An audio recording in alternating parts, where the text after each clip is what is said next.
Hi everyone, it's Donna from redcarpetlearning.com, and I want to dispel a myth. It is a myth I hear spoken about again and again as I travel the country teaching leaders how to engage their team to deliver exceptional customer service.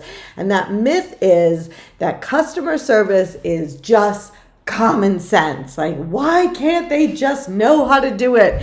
It's common sense. Well, here's why it's not common sense. I'm going to give you two reasons. One is everyone grew up in a different family, in different generations, in with a family or a situation or a neighborhood or a town with different values, different mores, different things that they learned. And so when you want them to speak the same language as to what customer service means to you, it may be common sense to you because you learned it, whether it was at your family, in your family dynamics, or along the way as you've had jobs, right? And so for you, it may be second nature, it may be common sense. That's not necessarily true of everyone. And I'll even give you an example. I was speaking with a leader in a session that I was conducting, and she was saying how she was watching her son, like her high school, college age son, try to sweep and the floor, and that she looked at him and she thought, oh my goodness, he doesn't know how to sweep the floor. Why is that? And it dawned on her because she never taught him.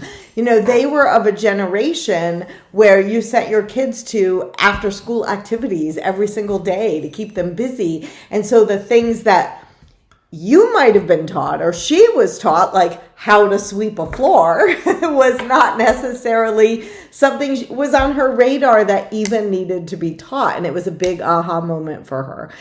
And so again, she thought it was common sense, but I must have learned that along the way. So not everybody has learned the same things.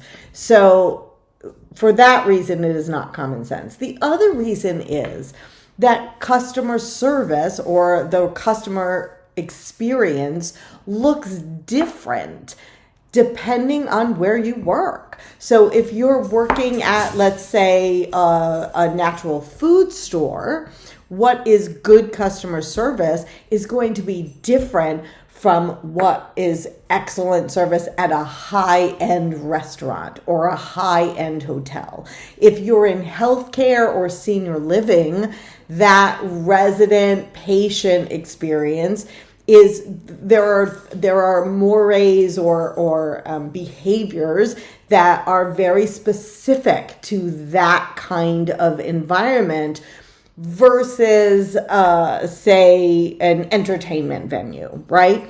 And so what you want to do is you want to first define what does the service experience look like. These are not core values. These are very specific, tangible, actionable behaviors that constitute excellent service in your organization. And then you want to make sure that you are developing the skills of your people. This is not a death by PowerPoint presentation. You want to actually give them a chance to reflect on what you're teaching them, practice those skills in a safe setting, and then reinforce and repeat the messages so that everyone is consistently speaking the language of customer service in your organization. And so let's stop saying that customer service is common sense, and let's start helping everyone get on the same page as to what it looks like to roll out the red carpet in your organization.